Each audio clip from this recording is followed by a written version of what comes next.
Hello, hello, hello. Welcome to Royal Sussex Live. Welcome, one and all. Thank you so much for being here. You could have been just about any place else in the world, and somehow you decided to hang out here with me. I really do appreciate that. Still haven't got those numbers to go away yet. Um, well, yeah, I don't know what to do about that. Right, Lydia Washington 6923. Huh? Still haven't figured that out. Cookies and cream, you seem to have come up with a remedy. That's good. Yeah, there's a way to get rid of those numbers, I think, but I'm not sure how to do that. Um, anyway, I don't think we'll be here more than an hour, and I'm just gonna breeze right on through. So I'll say hi to everyone as I go along. Check it out. Harry opens new front in war with Charity Chief. I didn't want to fool with that article because consider the source, but we'll explore that soon. Isn't the climate hypocrites? The climate hypocrites. Now, the thing is, I don't think that I should get on Godzilla's case because, to be fair, I've never heard her preaching about the climate. Yet they constantly accuse Meghan of being a climate hypocrite, and I've never heard her preaching about the climate. And that's not to say that no one should say anything about it because it's everybody's concern, the climate as we know it. It is everybody's concern. However, the tabloids tend to just pick and choose when they decide that someone is being a hypocrite. They ignore the um, the sovereign and his heir, which is not something they've always done, but of course, because of the invisible contract, that's exactly what they're doing right now.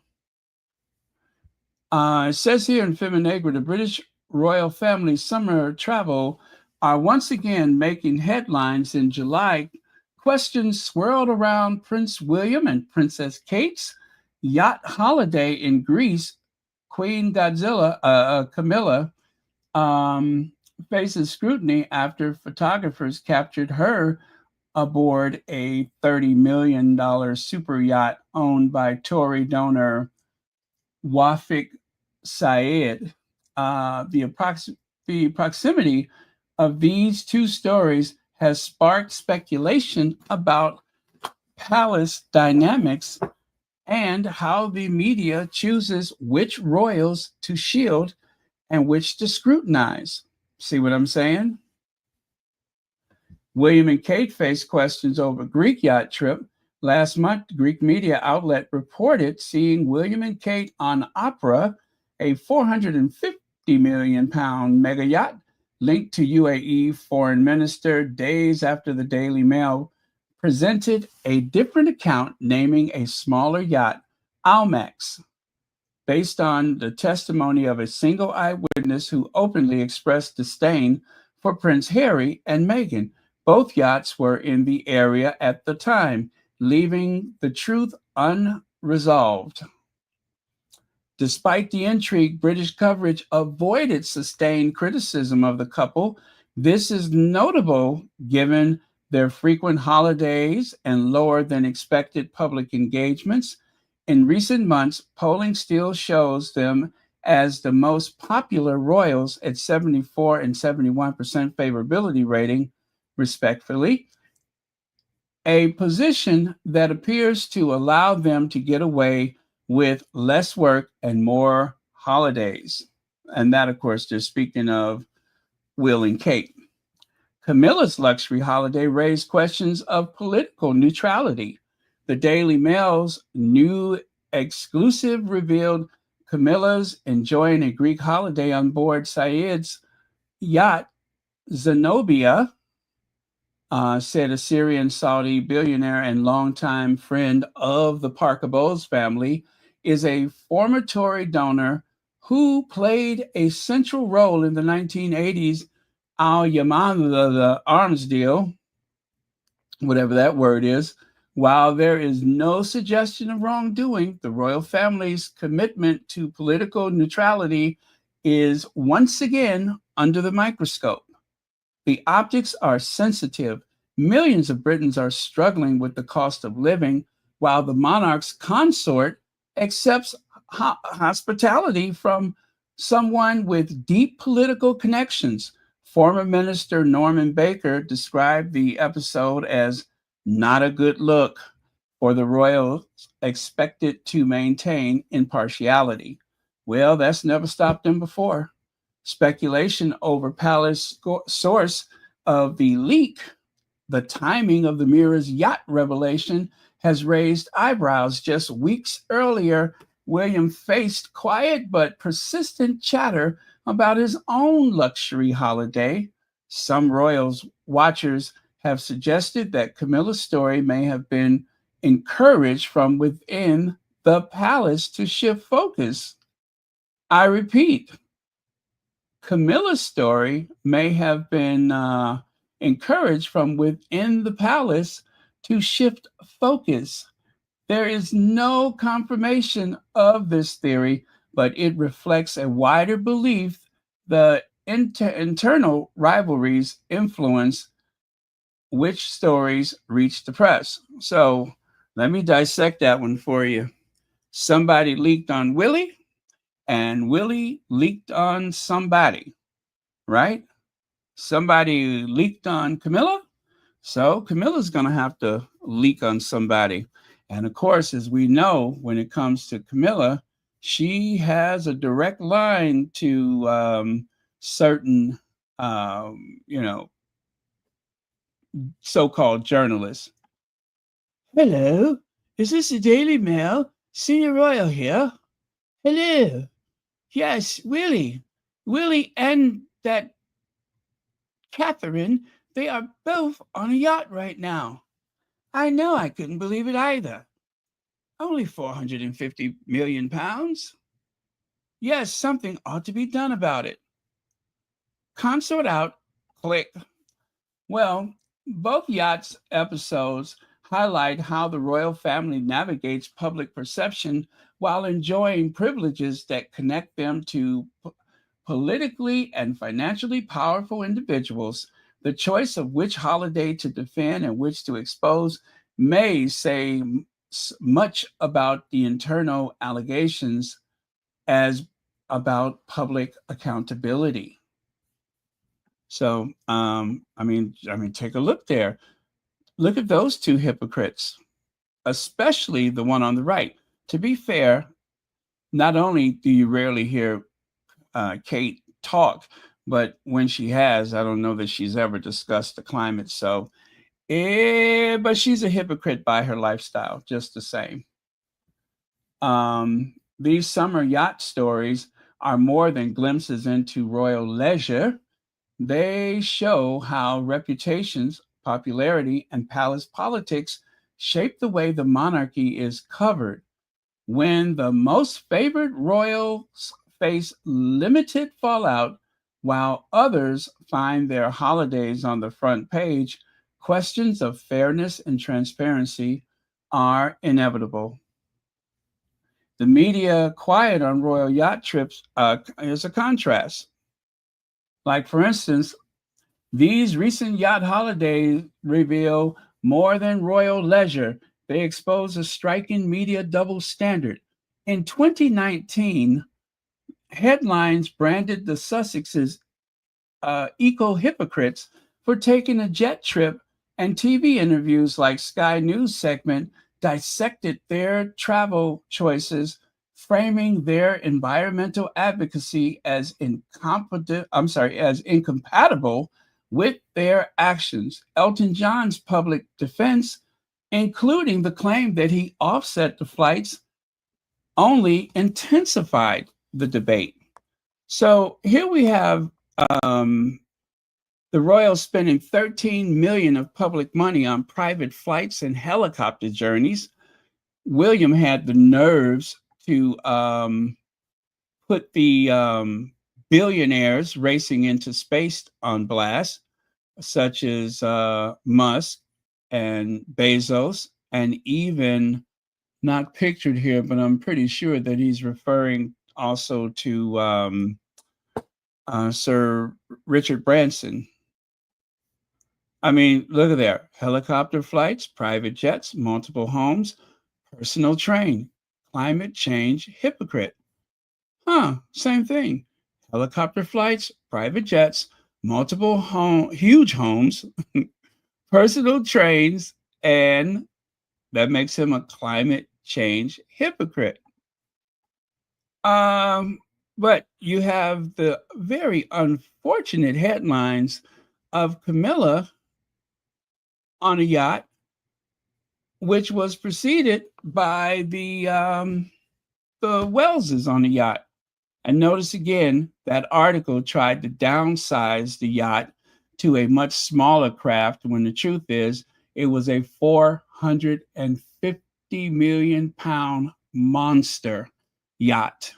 Huge. I would like to see how it compared to the Titanic.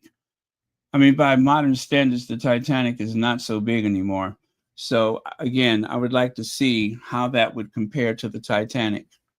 Even if it's a fraction of the size, it is still a very large yacht.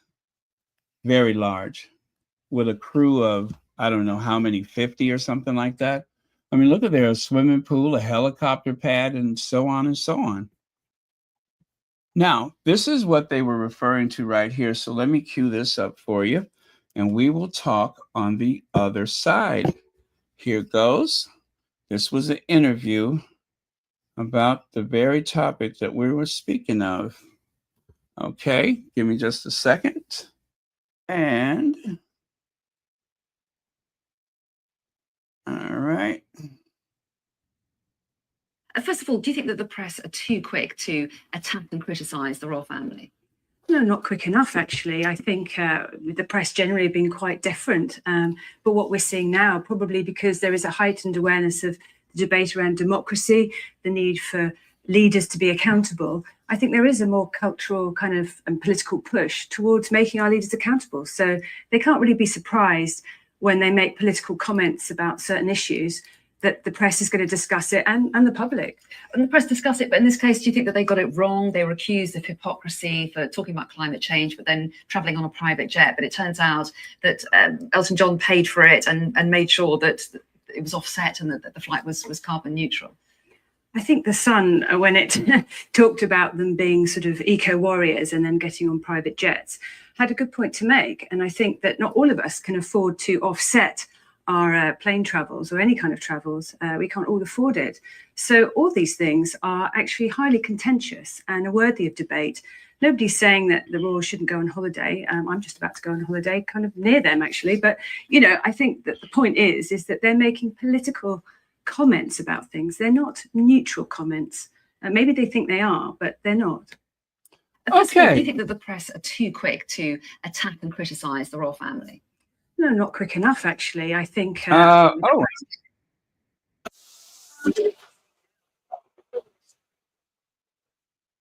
right. Sorry about that. My phone kind of went haywire for a second there. So this is obviously from 2019, and this had to do with Harry and Meghan using Sir Elton John's private jet. Now, Elton John actually paid the carbon offset. That means that every time you fly, it's like buying credit. It's like buying air miles, something that can be used later on. And in this instance, the offset means that you buy trees because trees actually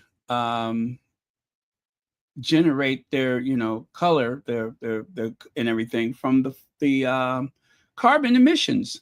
The carbon that's in the air is consumed by plants, right? That's why they call Brazil the lungs of the earth, because the rainforest takes in that carbon and puts out oxygen. Very important to all of us. Everything green in theory, takes in the carbon emissions and produces oxygen. And of course, that is what we need to stay alive. So they call it carbon offsets.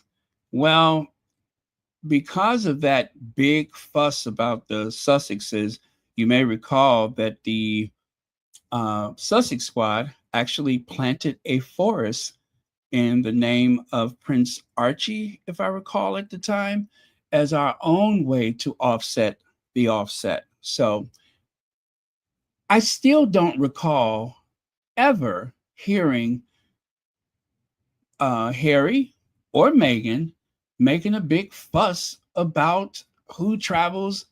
Let me get this right. Meghan, never. Harry, yes, Harry is all about sustainability and also about, but still, I have not heard this big declaration from Harry. Harry has not gone around preaching about that type of environmentalism. His has to do with the way that the land in Africa has been threatened by oil exploration and such, by the encroaching of civilization on animal habitats. And even with that, it is done in a very sensitive way that puts the actual inhabitants of these areas, they're the ones that manage it. They're the ones that basically call the shots on the ground. It's not a bunch of people on the outside reaching in. At least that's not what it's supposed to be. So I don't think Harry is guilty of that, but they lump him in there anyway. It doesn't matter what his actual words were. What's important is that they can drag him about something that I don't think he's ever said. So again, that never stopped them. If you take a look here, Fox News trashes Prince Harry for idling in gas-guzzling SUV, not realizing it's an Audi electric SUV. It's an electric vehicle. And they're dragging him about it. You see what I mean? There's a good example right there where they drag Harry about something he's not guilty of. And take a look at William, the real eco warrior. When you take a train to a lecture about climate and your helicopter follows you to pick you up. That happened. And yet they did not drag him about that because of the invisible contract. They won't drag him about that. Here's William sticking his big head into something that ain't got nothing to do with him. William in blast at space tourism. Again, the man who inherited $1 billion is actually trying to drag three men who, in their own way, are somewhat self-made, but not completely. Certainly not the one who owns an electric car company. He was always okay. And of course, Sir Richard Branson, I don't know, I think his family was okay, but still, all three of them have taken their business into the stratosphere. William, what has he done? Pretty much nothing until age 40. And even that doesn't amount to much. How about over here? Hypocrisy is David Beckham flying private from Qatar to attend environmental award show. The same show where William had the awardees, the winners of the award, they were not welcome to come. They were told to watch on television or watch on whatever, only to be flown over to the UK on a later date because he was embarrassed to try to bring all this star power to an event where the actual winners were not welcome. And of course, the carbon footprints.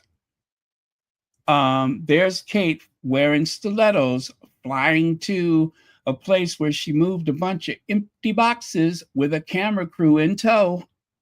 Or how about the Flybe, where they took an empty plane to pick up the Wells family and take them to another place, and then flew another. I mean, the whole thing was just a setup. It was just a complete orchestrated event to try to make him look environmentally responsible after they trashed Prince Harry.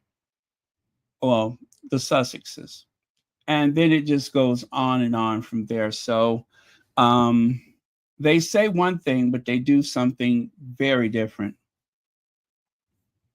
There you go. Prince's turbulent times. I paid for Harry's jet. Admit Elton John, leave him alone. Again, that is from 2019. One of the reasons why the Sussexes had to leave, because everything was stacked up against them. Commencing the marriage to Meghan, everything was stacked up against them.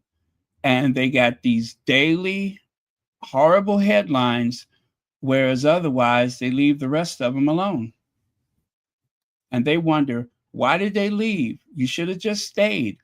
You should have just tried to work it out. Everybody goes through it. This is something very different, very different. Father and brother both viciously attacking son or brother, and not to mention daughter-in-law, sister-in-law, and their children. Time to go. I'm sorry, time to go. And okay, so let me finish this article and then we'll get to that pretty soon. Actually, I think that was it. Media quiet on, all right. Today, except for the Daily Mirror, which broke the story, the other outlets are quiet while Queen Camilla relaxes on the yacht of a Syrian Saudi billionaire and former Tory donor. And Prince and Princess of Wales enjoy links to a £450 million mega yacht owned by the UAE foreign minister. Neither Sky News nor commentators like Emily Andrews, so vocal in 2019, have applied the same scrutiny. We're not surprised. The images from Greece may fade, but the disparity in coverage lingers, raising an unavoidable question. Why are some royals granted calm seas while others are left to weather a storm on the front page? Thank you, Feminagra, for another stellar report. Now, Princess Anne, the best queen we'll never have. Well, Princess Anne was also the best son that her father never had. We all know that Prince Philip, out of all the children they had, all four of them, Prince Philip fancied, loved, got on with his daughter, Princess Anne, the Princess Royale, because she had that true grit, right? And it didn't hurt her none when she faced down the attempted kidnapping. She's very outspoken. She says what she means, and she means what she says. Just like here, there are so many facets to Princess Anne. She can rock an evening gown, just like Eunice on the Carol Burnett show. She can walk like Johnny Walker. She can brandish a pair of brass knuckles from her clutch and even wear Queen Elizabeth's old purple suede jacket. She's a one-size-fits-all Princess Royale. She could even pretend like she's the Beatles. And when she's not being Afro Annie, she's actually Napoleon reincarnated. Yes, she is actually Napoleon, a chip off the old Napoleon. Even sometimes she thinks she's in a conversation with Napoleon, just like a real leader. Now, Princess Anne's £6 million estate set to be hit by labor inheritance tax. You know what? I had a theory about that. I think that so-called kick in the head was so that she can buy some time and wouldn't have to pay them taxes. Allegedly. She was just trying to buy some time so she wouldn't have to pay those taxes. What better way to get a an extension than to say that you don't remember, or to say what taxes, right? And when it didn't seem like it was working out, then they ran an article. Princess Anne's injury after mysterious horse accident were so much worse than the public knew. I think those taxes are so much higher than she expected. So that's why she's sitting up there pretending she don't remember anything. I'm going to try that.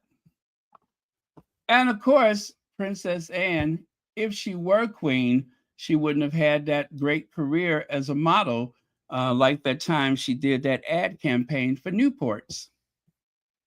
If she were queen, there's no way she could have done the ad for Newport, because she would have been, I guess, the Princess of Wales or whatever. And with something like that coming up for her, it would have seemed, you know.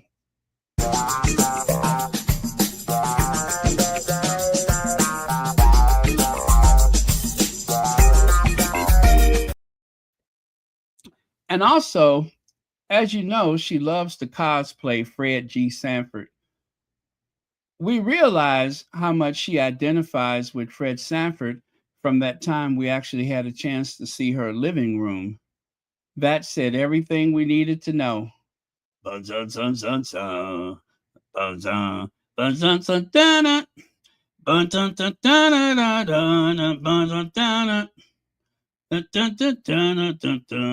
Zara, you big dummy.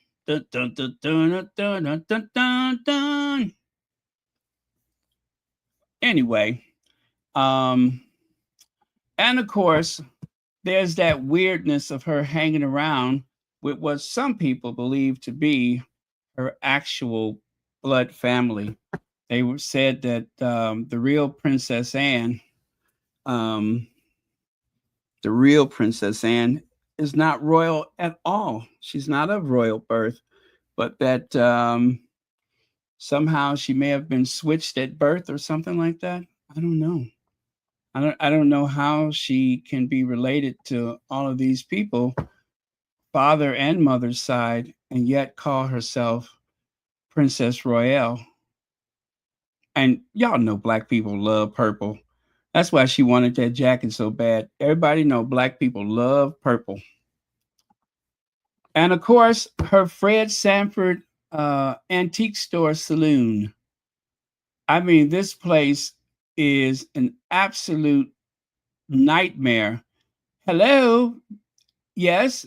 Yes, this is the 1980s calling. We'd like that chair and that sofa back. Yes, we want you to return that chair and sofa to the 1980s. And while you're at it, bring that television cabinet too. I mean, Anne is so tacky. She took the old TV, the big tube TV, finally got rid of that and just put the flat screen right on top of it. Now that's just ghetto. That's just ghetto. You cannot get more ghetto than that. She threw the tube TV away, and it looks like she's still got a VCR. Look down there at the bottom. She's still got a VCR. Yep, tacky is as tacky does. Wow, royal shock. Princess Anne told to clean up her living room. I mean, it was a national embarrassment. It was a scandal of the ages. Who would believe that Queen Elizabeth's daughter lives like that? You know, Harry was forced to live in that little shack because he didn't have a choice. But this right here is a choice. That does not look like a £6 million house. Nothing is thrown away, including the ugly TV cabinet repurposed for the flat screen age, and which holds a surprisingly large telly. Or how about this one? In case the family should forget, Anne is an Olympic equestrian. If you look at that case back there on the left, you can see all of those horse figurines and dogs figurines. And that picture next to the door, to the right of the door, Anne appears to subscribe to the rule that there is only 3 appropriate subjects for paintings: horse, ships, men holding up swords while staring into middle distance, it says. There might be room for a dog portrait, of course. Or how about that? To prove she does love her children, oh yeah, that cabinet, that china cabinet back there on the right, she has some photos of her daughter and some other photos. And how about the posh people love little tables and have them everywhere? Either that or they just inherit lots of side tables, coffee tables, chairs used as tables. Woo!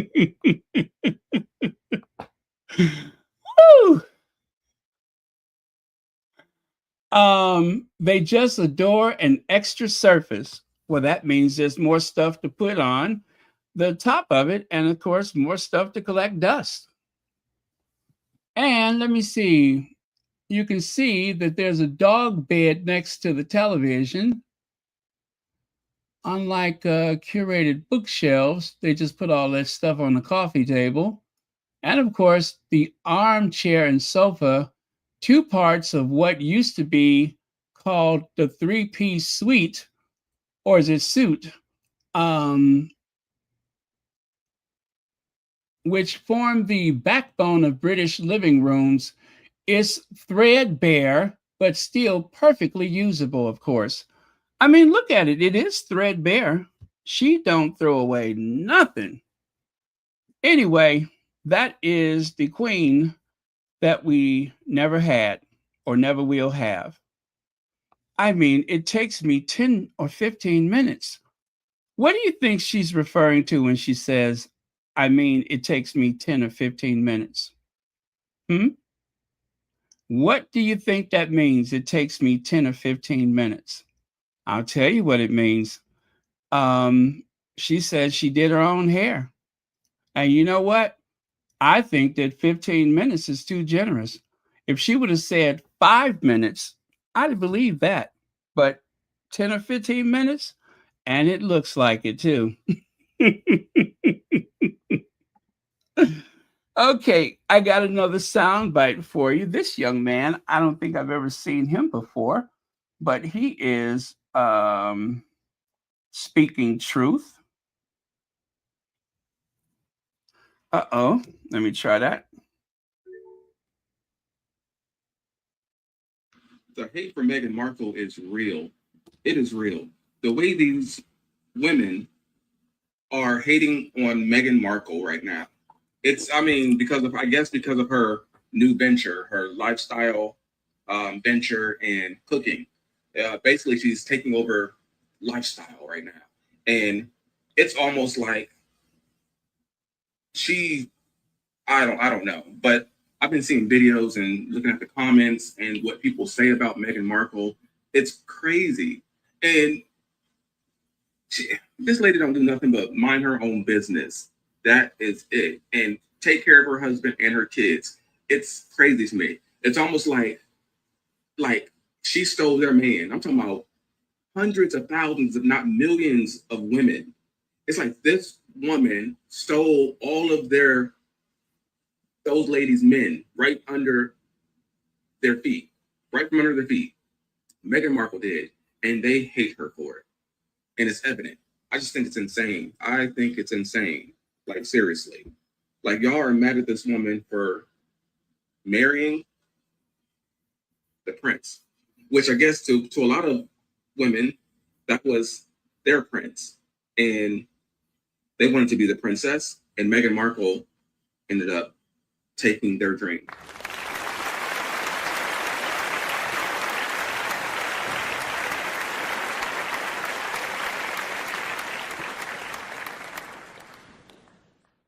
Well said. On TikTok, his name is Ollie Bubs.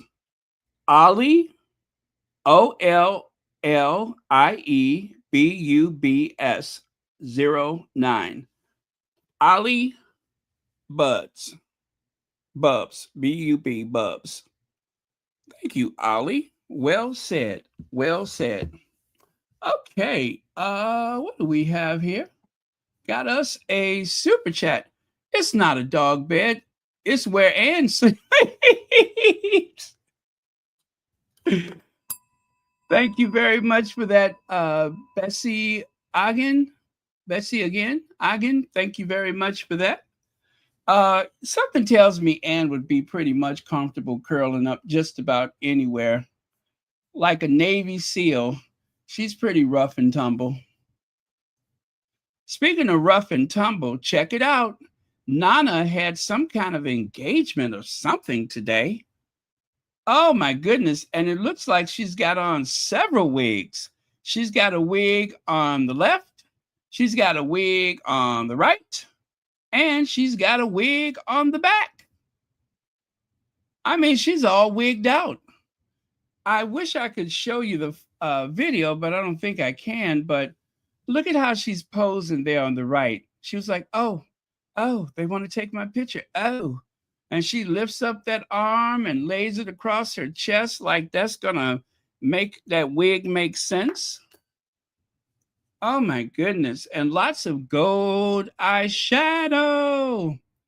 Didn't he make a song? Didn't, what's her name? Make a song?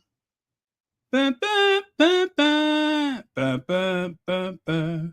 Gold eyeshadow. It's the frost with the magic touch. It's gold eyeshadow. It's the shiny, shiny dust. Yes, gold eyeshadow. Yep, if they're not wearing purple, they wearing gold. You know they like that gold. Well, anyway, Nana, you can't tell her she's not causing it, honey. Nana is in your face with it today. Look at Nana. She got her man. She's got her wigs. She's got it. Glamorous events of the year. This weekend, London played host to one of the most glamorous events of the year, the engagement celebration of broadcaster Nana Akua and Global Peace Ambassador Stephen Gillen. Held at the exclusive Lush venue in East Central London, the star-studded event welcomed over 400 distinguished guests. As attendees arrived, they walked the red carpet. Famous faces, including Jeremy Vine and many more, were among the glittering guest list. Inside, the atmosphere was electric, with live opera, powerful vocal performances, and spectacular dances. Okay, that's about all of that I can take. But yes, there's Nana with several of her favorite wigs. I mean, she wore the big hair for this one, honey. She has on several, not just one, but several of her favorite wigs. And look at that face she made when she was cutting that cake. Let me help you. I can help you with that.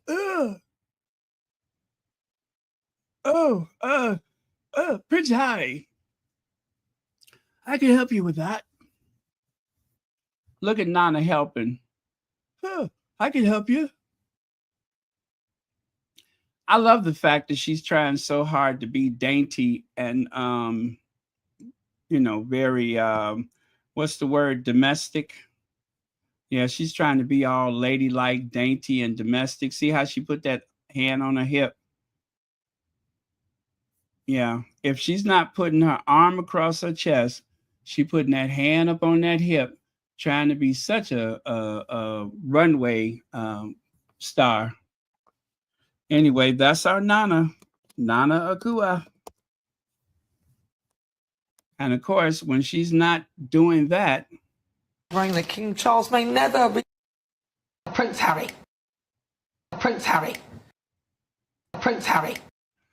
Yep, she's so outraged with Prince Harry, her jaw started to click.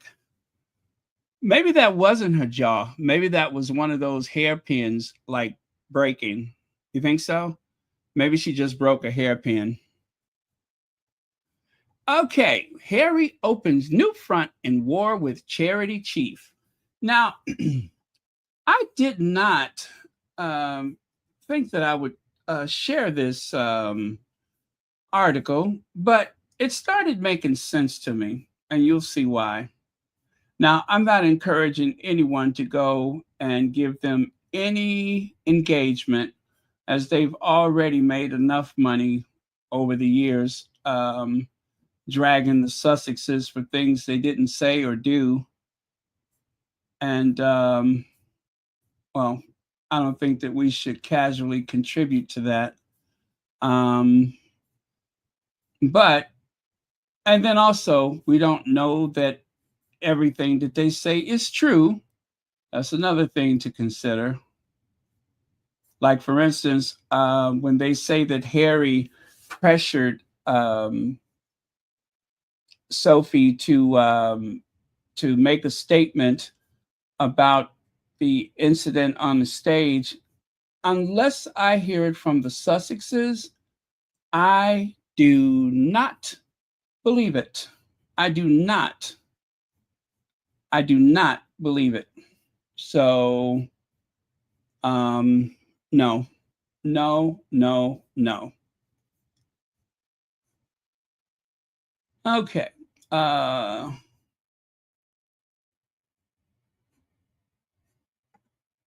Let me get this article up.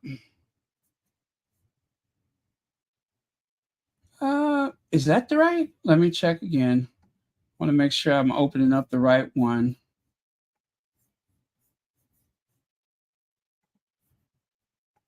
Okay, for some reason I closed it, even though I was trying to save it. So I do apologize. Give me just a second here.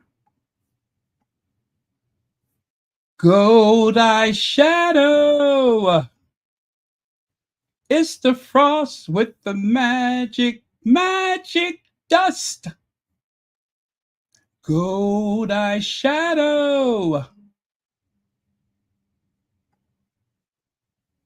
Oh, nope, that's not it. Okay, I hope this is it. It says Prince Harry considering starting a new African charity to rival Sentebale after he quit following that situation with you know who. The Duke remains absolutely committed to continue the work he started supporting children and young people. Again, I don't believe it until I hear it from them. In what form it takes, no decisions have been made. All options remain on the table, whether that be starting a new charity or working to support a pre-existing charity. But this is not the right article. The one I was looking for, let me see, let me try this other one. Oh man, how did I lose that one? I am so sorry, you guys. Give me 1 second. I will find it.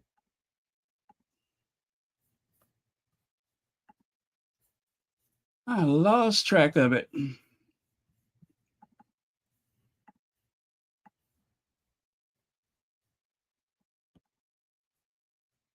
Okay, let me try that again. But like I said, it is not to be believed unless we hear it from the Sussexes.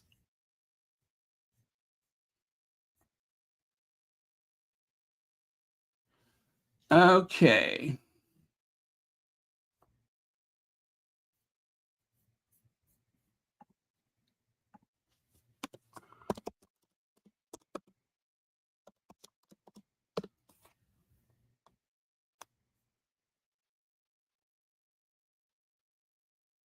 All right. So, Mail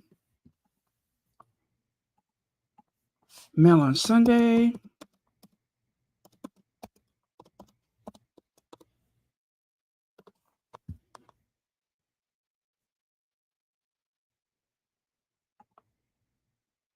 Oh, I guess that was it. Okay. Yeah, that was it.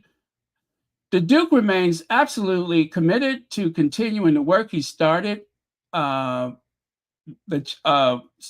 is, supporting children and young people in Lesotho and Botswana nearly 20 years ago. A spokesman said today, in the form of support it takes, no decisions have been made. All options remain on the table, whether that be starting a new charity or working to support a pre-existing charity operating in the same sector in the region. Sources have told the Mail on Sunday Harry is determined to continue the work of Sentebale, which he co-founded with Prince Aso of Lesotho in 2006 in honor of their mothers. Duke is anxious.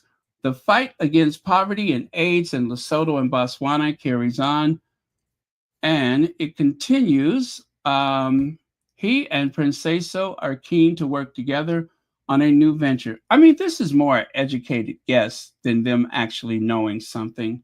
They are talking about setting up a new charity or clubbing together to support an existing charities doing similar work. Last week, the Charity Commission probe found no evidence to support Sentebale chair.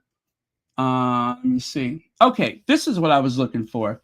A letter to the commission from his office notes that since the investigation, Sophie has revisited serious, highly charged, and damaging allegations. It said the claim directly impacts his other charity work, adding Sophie continues to publicly recycle these claims, this time beneath the guise of clarification, all while leveraging the charity's public platform to do so. This conduct appears directly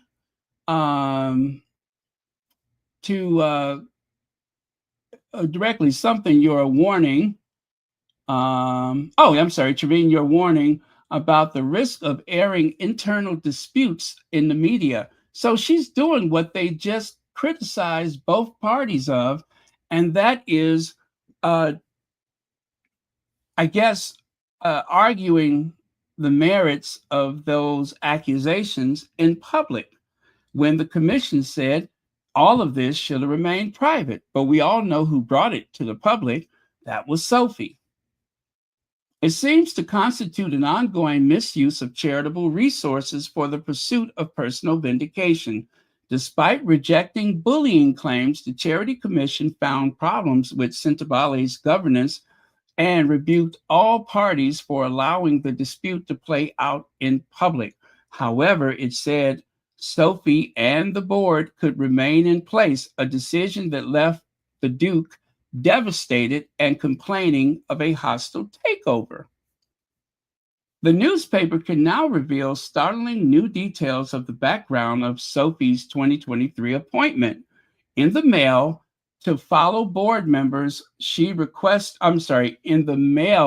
email to fellow board members. Let me say that again. In an email to fellow board members, she requested $3,000 or 2,200 pounds, $3,000 or 2,200 pounds a day for her time, claiming this represented a very significant compromise pay cut, as she typically charges 2,500 pounds for 60-minute speaking engagements. In other words, she was demanding a salary. She wanted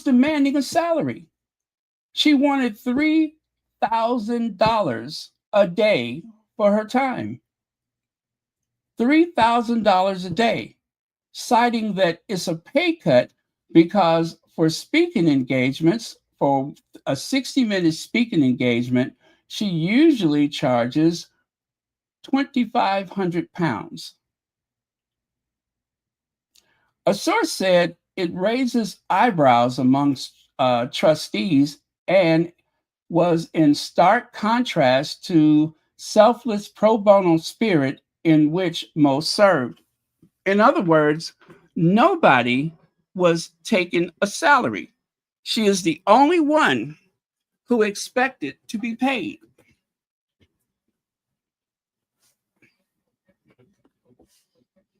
Sophie wanted $3,000 a day to be the chair, as though she's bringing in that kind of money.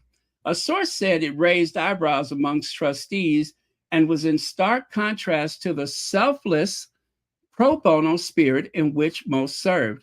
In the event, the Zimbabwean-born lawyer eventually agreed to work pro bono. So after she could not get the 3,000 pounds a day, that was not enough for her to leave. She decided to stay. The thing is, you guys, they did not want her in the first place. Other emails show she was originally turned down for the role of chairman, but launched an all-out pressure campaign for the formal explanation for her rejection. She wanted the job so bad, the emails prove that she was turned down for the job. And then she pressured them to give her the job. And this is the Daily Mail saying this, by the way. I told you this article actually does not make things look good for Sophie. She eventually got the job with Harry at the time, hailing her appointment. So Harry celebrated her appointment, only for her to turn around and do the things that she did. It says here, the first hint of trouble came in April 2024 when the Duchess of Sussex ushered the charity boss to the center of the stage at a polo match. Sophie said that because of the clip of the awkward interaction went viral, Harry invited her to make a public statement in support of his wife. Well, you know what? If that is true, it seemed like they parted companies on the best of terms. And in terms of a public statement, that could have been a tweet. Although I'm having trouble believing that any such thing happened. That's my opinion. Anyway, she refused, saying the charity cannot be an extension of the Sussexes. And that line right there is the reason why I believe it's a lie. I do not believe that there's any truth to it. So I'm going to allege that conversation never happened. But it was a disagreement over fundraising and a £400,000 bill for consultancy work that caused the relationship to sour further. In March, Harry and Princeso, plus some trustees, resigned. A statement said the relationship with Sophie was broken beyond repair and untenable. On Saturday, it was reported the Lesotho Children's Center, run by Sentebale, had been effectively mothballed amid fundraising crisis. Until recently, some 700 children with HIV attended its camps. In a statement after the commission's report, Sentebale said the Charity Commission is explicitly clear that it is not the commission's responsibility to adjudicate or mediate internal disputes. The commission has not investigated any individual allegations and therefore has not made any findings in relation to individuals, including Prince Harry. The former trustees also said, rebuking the commission for choosing to ignore key concerns over leadership and oversight of Sentebale's chair, Sophie was approached for comment. Oh, well. So you see there, one of those things, I believe, it really soured over that 400,000 pounds. I don't believe that thing about Harry pressuring her to make a statement. There are too many things that Harry and Meghan simply do not address for that to be true. I don't believe it. Okay, and I want to show you guys something here. Why did Sophie launch a pressure campaign against the board of trustees when she originally was turned down for the role?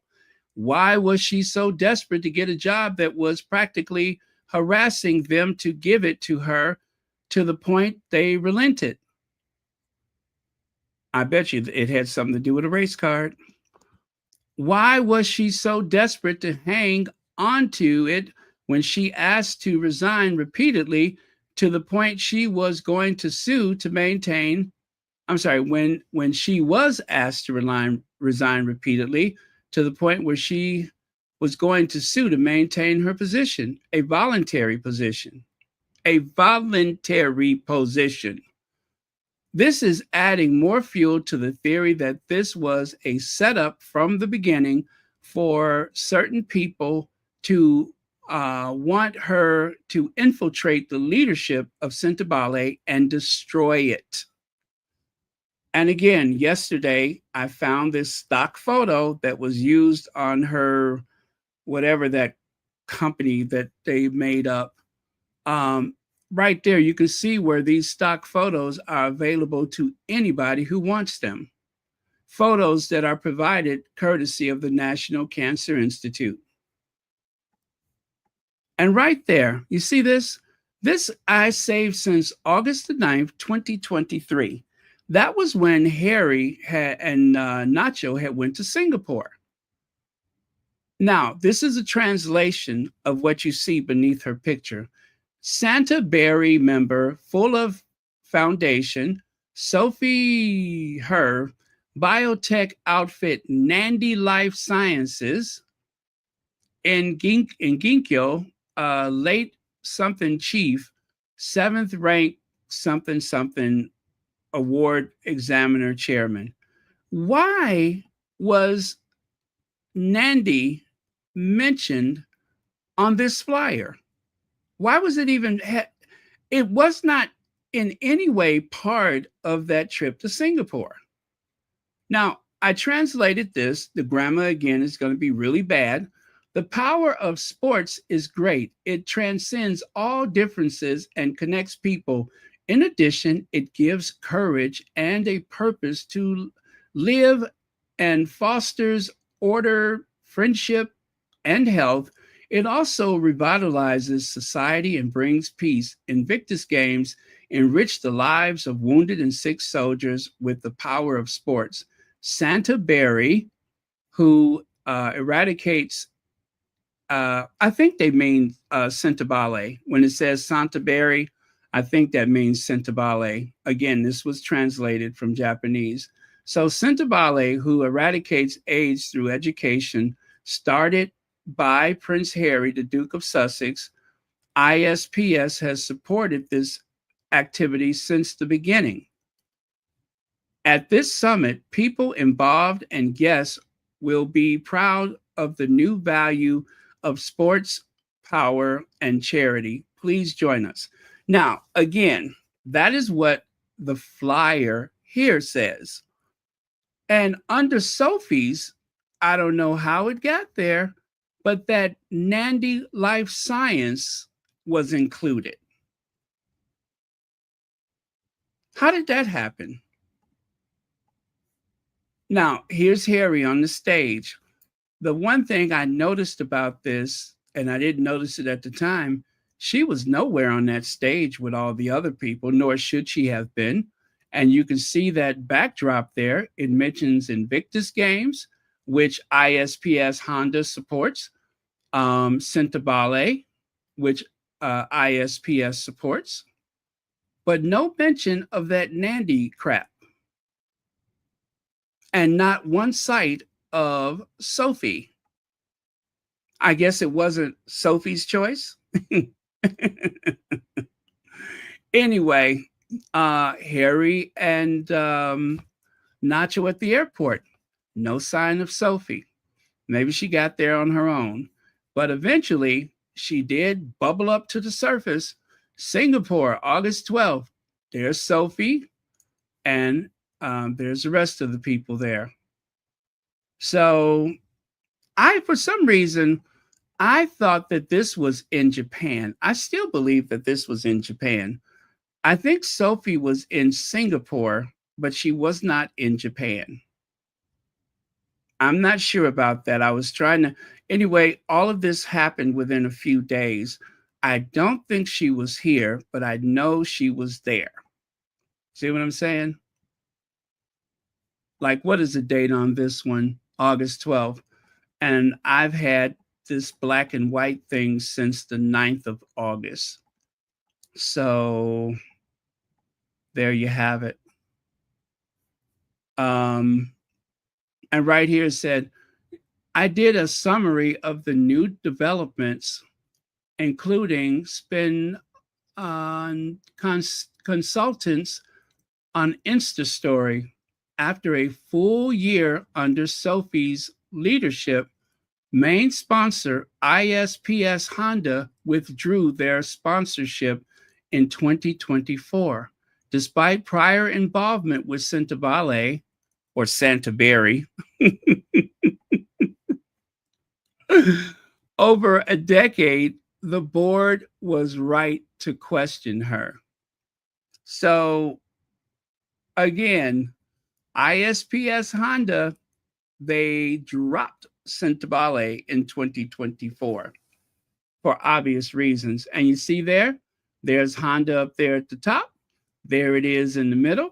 But if you look at this sign at the bottom, that day where that whole weird stuff on the stage with Sophie happened, no wonder Sophie was so clingy that day. She was being extra because her ship was starting to sink. Yeah, that's why she was being extra. So something was happening at that time. You see there? 2022, 2023, but yet 2024, nothing. It was already happening. It was already happening.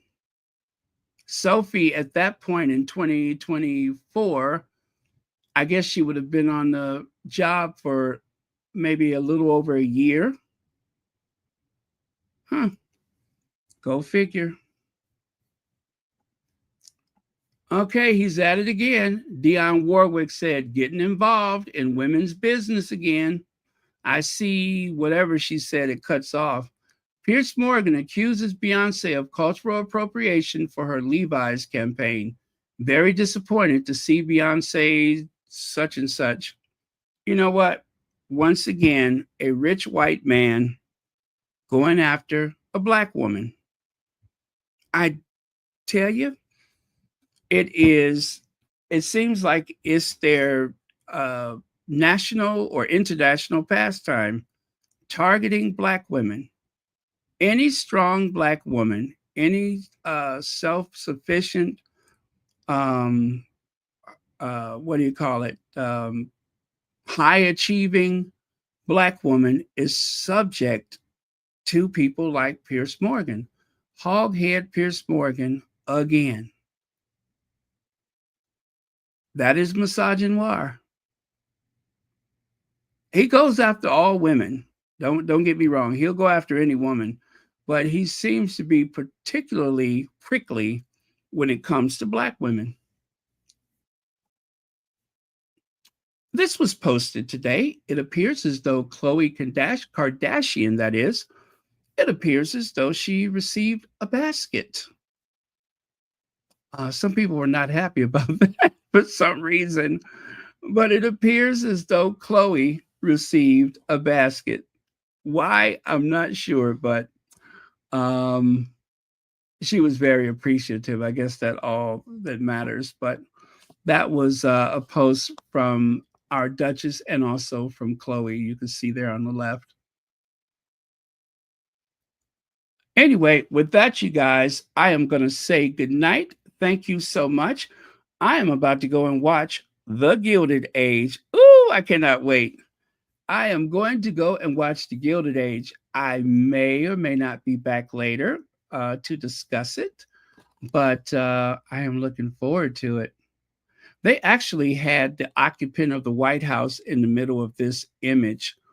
I decided to use a app to remove him, and so that's why he's not there.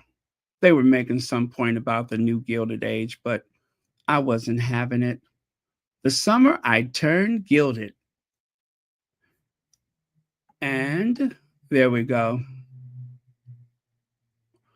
All right, you guys. Good night. Love you guys. I will see you next time. Thank you, moderators, for keeping this a safe space. Do make sure that you like, share, and subscribe. Also, if you have not got a membership, please consider a membership which starts at $4.99 a month, just once a month, $4.99. It's not the $3,000 a day that Sophie is asking for. Nay, it is simply 4,000. I'm sorry, listen to me. It is 400. Listen to me. It is $4.99 a day, not 4,000. I wish it was that much. Oh, I wish it was that much. But I tell you guys, if I won the lottery, I would, I would get my dream house with a view of the lake. I would. Nothing would be finer than watching the sun rise over Lake Michigan. Anyway, that's my dream. So love you guys. Do pray for all of the squatties, and of course, each other. And lastly, the last thing I want to say is, I know that there's a lot of people stressed out about this upcoming Invictus game. You guys, it is too soon to worry about that. It is really too soon. The people who need to worry about it the most, they're on it. Trust Harry and Meghan. Trust them. They are on it. Sentebale and Invictus, of course, they were either co-founded or founded by Prince Harry. And all of this stuff about David Beckham emceeing the event or something of that effect, pay no attention to that. That is the derangers messing with your head. That is the derangers renting space in your head, and it don't cost them nothing. So don't worry about it. At this point, let's just listen to what is official from Invictus and also what Harry has to say, because otherwise you're allowing these people to affect you, and that is not a good thing, because all of this stuff that they're involved with means a lot to all of us, which is why we're here in this safe space. But it does no good for us to walk around with that feeling in the pit of our stomach every day about something that we can't control anyway. I mean, if you are concerned, do write your letters and your emails. Do appeal to whomever you think is necessary. And then at that point, relax and allow the people that are working with the Invictus Games, allow them to handle this. Okay? Some things are just too big for us as individuals. Way too big for us. But I will not tell you not to express your voices, whether it's with emails or tweets or whatever postings. Do that. And then take a deep breath and let it go. Okay? All right. Love you guys. See you next time.